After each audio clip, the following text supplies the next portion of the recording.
આવી કાળઝાળ અને અસહ્ય ગરમીમાં આપણા ધરતીપુત્રો ખેડૂતો પર વિશ્વાસ મૂકીને તેમને ઠંડુ પાણી અને છાશ પીવડાવીને ગુજરાત પોલીસે જે સંવેદનશીલતા બતાવી છે તે ખરેખર વંદન કરવા યોગ્ય છે।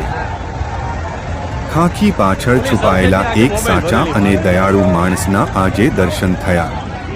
કાયદો અને વ્યવસ્થા જાળવવાની સાથે સાથે આટલું મોટું માનવતાભર્યું કાર્ય કરવા બદલ ગુજરાત પોલીસના જવાનોને સલામ।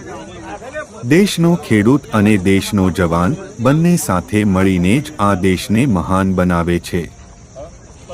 જ્યારે સૂર્યનારાયણ કોપાયમાન થયા હોય અને કાળઝાળ ગરમી આખા શરીરને દઝાડતી હોય ત્યારે કોઈ તરસ્યાને ઠંડુ પાણી કે છાશ આપવી એનાથી મોટું કોઈ પુણ્ય નથી। અને જ્યારે આ કાર્ય આપણી સુરક્ષા કરતી પોલીસ કરે ત્યારે ગર્વ બમણો થઈ જાય છે। પોતાની ફરજની સાથે સાથે સેવાનો પરમો ધર્મ નિભાવવા બદલ અને ખેડૂત ભાઈઓનો હોસલો વધારવા બદલ ગુજરાત પોલીસનો દિલથી આભાર। તમારી આ માનવતાએ આજે લાખો લોકોના દિલ જીતી લીધા છે। ધન્ય છે તમારી આ સેવાની ભાવનાને।